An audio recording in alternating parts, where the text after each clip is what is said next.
processus de transition se poursuit à travers les échanges directs entre le chef de l'État et les acteurs de la vie politique. Carnet d'audience de ce 7 novembre rempli avec plusieurs rencontres donc à son actif, le président de la CENI entre autres et des délégations venues de la sous-région. Il ne faut pas briser la chaîne de solidarité et surtout la compassion envers les victimes des 30 et 31 octobre dernier. Le message est compris par plusieurs acteurs nationaux qui ont tenu à offrir des biens en plus de leur temps dans les centres hospitaliers. Voici pour les titres de cette édition synthèse. Bonsoir. Cet après-midi, le chef de l'État a d'abord reçu le secrétariat exécutif du Conseil de l'Entente. La délégation affirme être à Ouagadougou pour exprimer au peuple burkinabé la solidarité des autres pays membres de l'organisation.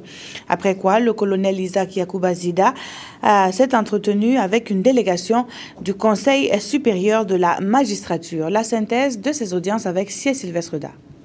C'est une visite de courtoisie et d'information du secrétariat exécutif du Conseil de l'Entente au chef de l'État. Patrice Kwame et ses collaborateurs sont également venus exprimer la solidarité des autres pays membres de l'organisation au Burkina Faso pour les événements douloureux de ces derniers jours. Nous avons félicité le chef de l'État pour la promptitude avec laquelle la situation a été maîtrisée, de telle sorte que le pire n'est pas arrivé. Nous sommes également venus présenter les condoléances aux familles qui ont perdu des êtres chers au nom du Conseil de l'Entente et souhaiter un prompt rétablissement à tous ceux qui sont blessés. On est également venu encourager le chef de l'État pour que le processus de transition qui est en cours puisse trouver un dénouement consensuel pour qu'on aboutisse plus tard à des élections apaisées. À la suite de l'organe exécutif du Conseil de l'Entente, c'est au tour d'une délégation du Conseil supérieur de la magistrature d'être reçue par le chef de l'État. Le Conseil supérieur de la magistrature, qui représente le pouvoir judiciaire, a demandé à être reçu par le chef de l'État pour échanger sur la situation actuelle et sur nos préoccupations, les préoccupations du monde judiciaire. Vous savez que le palais de justice de Bobo a été incendié, saccagé. Ça, c'est un gros problème. Les magistrats au niveau de Bobo, ils sont quand même sous le choc. Et c'est vraiment très grave puisque des justiciables sont pénalisés.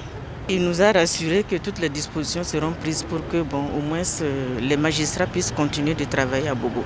Le chef de l'État et les magistrats ont aussi abordé divers autres sujets liés au fonctionnement et à l'avenir de la justice burkinabé. Un peu plus tôt dans la matinée, le grand chancelier des ordres du Burkina et le président de la Commission électorale nationale indépendante CENI étaient tous deux reçus en audience dans les locaux du Conseil économique et social. Les échanges, nous confie Maxime Zongo, ont tous porté sur la transition en cours. Dans sa dynamique de large concertation en vue de trouver une solution consensuelle dans les plus brefs délais, ce matin, c'était d'abord au tour du grand chancelier des ordres nationaux d'être reçu par le président de la transition. Mais j'ai été appelé, ce sont mes enfants qui sont actuellement au pouvoir, ils m'ont appelé pour me faire un compte rendu direct de ce qu'ils ont pris comme effet. Donc je les ai encouragés et c'est tout. Seconde personnalité à être reçue, le président de la CENI. Venu rencontrer les nouvelles autorités pour avoir plus de précisions sur les contours de la transition, Maître Barthélemy Kéré dit avoir été largement informé du contenu des discussions et concertations en cours. La CENI jouera le rôle qui va être défini dans le cadre de la transition. Pour l'instant, nous ne sommes pas informés. Nous sommes venus simplement rencontrer les autorités pour savoir avec précision qu'est-ce qui se passe. Et ils ont bien voulu effectivement nous tenir informés des discussions, des concertations actuelles en vue de parvenir à une reprise normale donc, des institutions dans des délais le plus rapidement possible.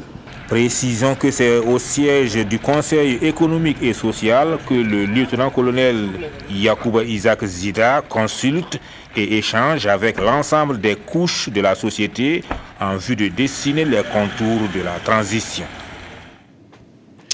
La télévision du Burkina, tout comme la radio nationale, ont fait les frais d'actes de vandalisme le 30 octobre dernier, des actes qui ont conduit à la destruction des locaux et de bon nombre d'équipements en ce qui concerne donc la télévision nationale.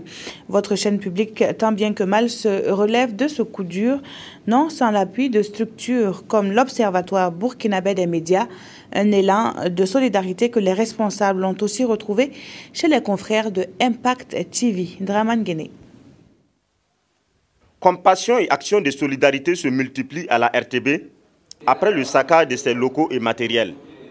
Cet après-midi, une délégation de l'Observatoire burkinabé des médias, avec à sa tête le président, est passée à la radio nationale puis à la télévision d'État pour constater les dégâts. Nous avons vu l'ampleur des dégâts.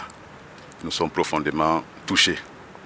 Parce qu'un média, un organe de presse qui est touché au point de ne pas pouvoir émettre, c'est un recul de la démocratie pour notre pays. C'est-à-dire que c'est un média qui fait défaut, c'est-à-dire un organe d'information et de communication qui fait défaut. Donc pour nous, c'est un recul de la démocratie et nous voulons dire plus jamais cela. Avant lui, dans la matinée, le coordinateur général de Impact TV était lui aussi dans les locaux de la RTB pour la même cause. Cela a forcément des répercussions sur la couverture des événements de portée historique comme ceux que nous avons vécus, notamment le 30 octobre dernier. C'est de venir vous dire que nous sommes de cœur avec vous. Tout ce qu'il y a eu comme pillage ou destruction, ça a une répercussion assez grave sur le fonctionnement du média. Il ne nous appartient pas de juger les actes posés, mais nous voulons simplement dire aux travailleurs que nous sommes avec eux dans un esprit de confraternité. Après constat, c'est la consternation. Doléances et recommandations sont faites pour remettre la RTB sur les rails. Tous ceux qui ont emporté du matériel et qui ne sert pas, qui ne va pas leur servir, nous prions de bien vouloir trouver les moyens pour remettre ce matériel à la direction générale. Nous invitons aussi les bonnes volontés, tous ceux qui peuvent apporter un secours, quelle que soit sa nature, à la direction générale, qui puissent pouvoir le faire. Et aux autorités politiques et administratives d'apporter tout le confort.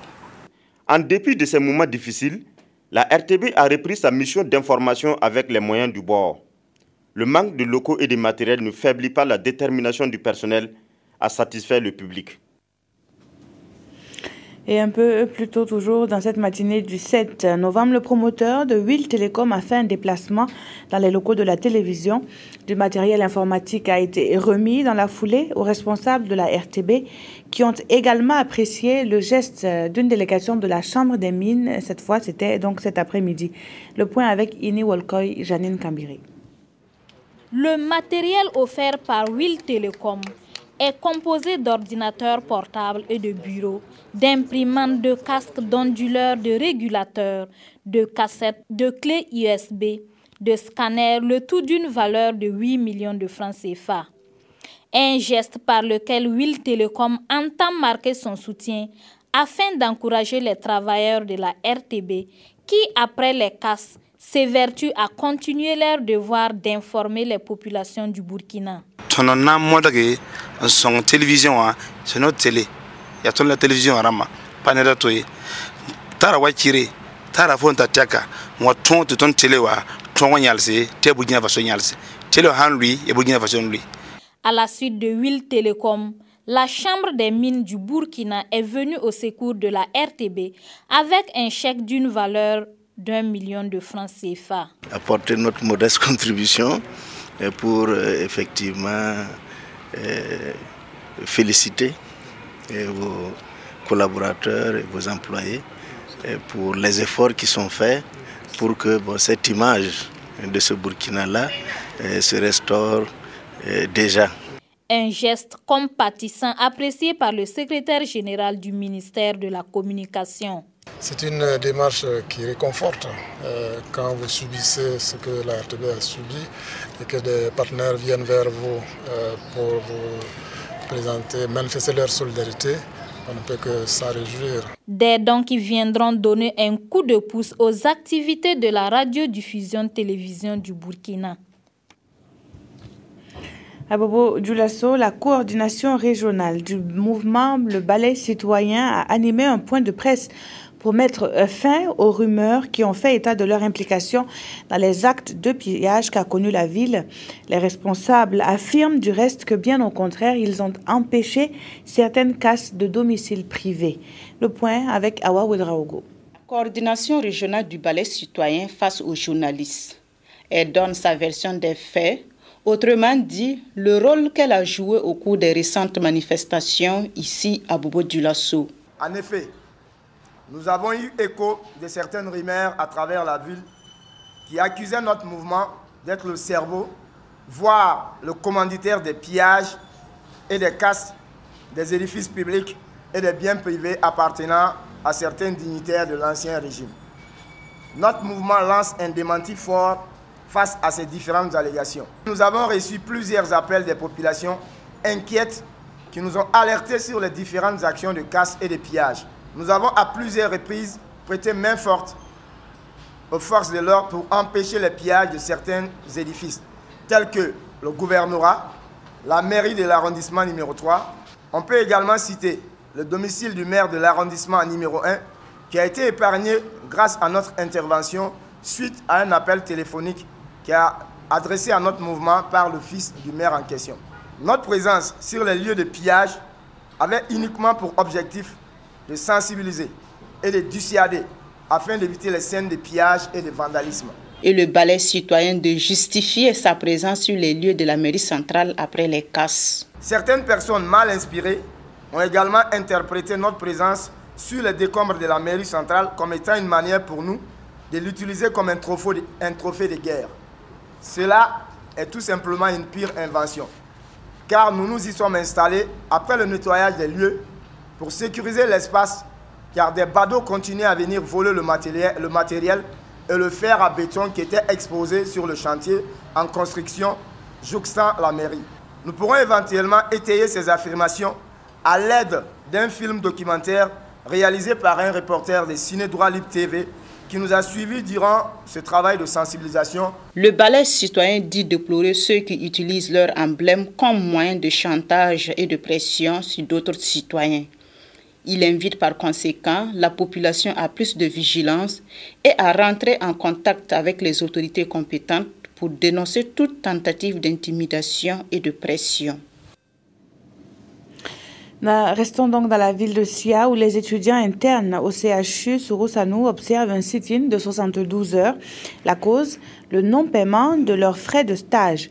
Les manifestants attendent un dialogue direct avec les responsables sur cet état de fait, même si, sous leur pression, un chèque a été signé. Explication Ali Traoré.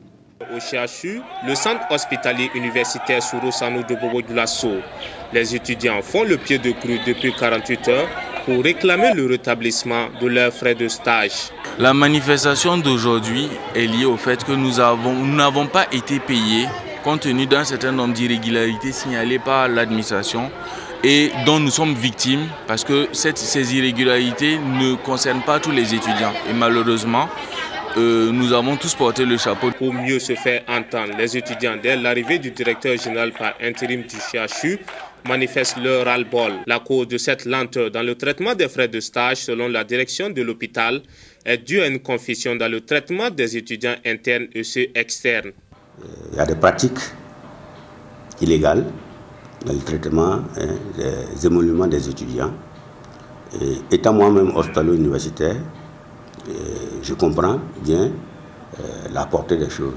Et une lecture exacte des textes font que je dis que je ne peux pas faire un double mandatement pour le même étudiant. Parce que les statuts diffèrent selon qu'on soit interne des hôpitaux ou stagiaire interné. Et on ne peut pas être doublement interne des hôpitaux et stagiaire interné. Mais soit l'un et soit l'autre. Devant la colère des manifestants, le DG décide de signer le chèque, chose qui ne satisfait pas totalement les étudiants. Nous pensons que c'est pas bon. Non. Pourquoi depuis le 24 on n'a pas signé? On trouve ça inadmissible. Oui, voilà. Le DG promet d'informer sa hiérarchie pour qu'ensemble, ils apportent une réponse à cette préoccupation exprimée par les étudiants. Parlons à présent gestion de l'eau au Burkina. Des producteurs de l'or bleu sont en formation sur la gestion de l'eau potable basée sur la connaissance approfondie des textes en vigueur. Cette session de formation s'est achevée sur une note de satisfaction aussi bien du côté des participants que de celui des organisateurs. Le point avec Karim Sissé. Dans le souci d'une gestion efficiente et adéquate de l'or bleu, le Burkina Faso s'est doté de plusieurs documents, entre autres la politique nationale de l'eau, la loi d'orientation relative à la gestion de l'eau, les textes relatifs à la contribution financière en matière d'eau et les procédures de déclaration de recouvrement de la taxe relative au prélèvement d'eau brute. Malheureusement, ces textes sont encore méconnus du grand public. Et pour changer la donne, l'Agence de l'eau de Mouhoun a organisé cet atelier d'information et de sensibilisation à l'endroit des producteurs d'eau potable. Depuis un certain nombre d'années, depuis une vingtaine d'années, le Burkina Faso s'est engagé dans ce qu'on appelle la gestion intégrée des ressources en eau. Et par rapport à cette nouvelle forme de gestion, il y a un certain nombre de textes réglementaires qui ont été pris au niveau national pour améliorer la gestion, l'utilisation des ressources en eau. Donc nous sommes là pour partager ces textes-là avec les usagers pour une meilleure appropriation et particulièrement les textes qui concernent la contribution financière en matière d'eau. Au sortir de cette rencontre, les producteurs d'eau potable doivent avoir un esprit citoyen par rapport à la réglementation en matière d'eau. Toute chose qui les conduira à faire leur déclaration à l'Agence de l'eau de Mouhoun et à contribuer au recouvrement des taxes relatives au prélèvement d'eau brute.